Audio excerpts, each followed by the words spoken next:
ముక్కు పుడకలో రాలినంత టైట్‌గా సీల్ ఇరుక్కుపోతే అది ఎట్లా తీస్తారో చూస్తే ఆశ్చర్యమైపోవాల్సిందే. ఇక మ్యాటర్ ఏంటంటే మా మమ్మీది ముక్కు పుడక సీల్ అనేది బాగా ఇరుక్కుపోయిందనమాట. అది డైరెక్ట్‌గా తీయడానికి రాకుండా ఇక అసలు డైరెక్ట్‌గా మనం ముక్కు పుడక పెట్టుకునే హోల్ ఉంటది కదా! అందులో నుండి డైరెక్ట్ బయటకొచ్చేసిందంట.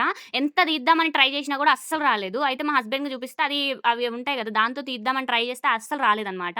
ఇక అది కొంచెం అటు ఇటు అయినా లోపల ఇరుక్కుపోతది. అసలు పెట్టుకోవైతే కాదు అనేసి ఈయన దగ్గరికైతే పంపించారు. అసలు ఈయన చేసేది చూసి నిజంగా షాక్ అయిపోయాననమాట. ముక్కు పుడకని మంచిగా అక్కడ పెట్టిండ్రు. పెట్టిన తర్వాత దానికి మంట పెట్టేసి దాన్ని కాలుస్తున్నారనమాట. మేమేమనుకున్నాం అది గోల్డ్ గదా! గోల్డ్ కాబట్టి ఇది కరగదేమో హీట్‌కి. అది నార్మల్‌గా ఉంటది గదా! సీల్ అనేది అది కరిగిపోతదేమో అప్పుడు ఊడిపోయి వస్తదేమో అనేసి మేమనుకున్నాం. కానీ అంకుల్ ఏంటంటే ఫస్ట్ మొత్తం ఫైర్ పెట్టిర్రనమాట. పెట్టిన తర్వాత మళ్ళా దాన్ని తీసుకెళ్ళి వాటర్‌లో డిప్ జేసి చిన్నగా తీస్తే అసలు సీల వెంటనే వచ్చేసింది. అసలు భలే కనిపించింది నాకైతే. మీరెప్పుడైనా ఇలాంటిది జూసారా? నేనైతే ఫస్ట్ టైమ్ చూస్తున్నా. అందుకే నాకు చాలా కొత్తగా అనిపించింది. మళ్ళా చెప్పాను గదా! అనేసి ఇంట్లో మళ్ళా గ్యాస్ పొయ్యి మీద పెట్టిర్రు. ఇక అసలు ఆ గర్ల్ అంతా కరిగేసి ఇక మీకు ఆ ముక్కు పుడక గూడా చేతికందదు. ఇది ఎందుకో మరి ఆయన కొంచెం టెక్నిక్‌గా యూజ్ చేసి కాల్చినట్టయితే నాకనిపించింది.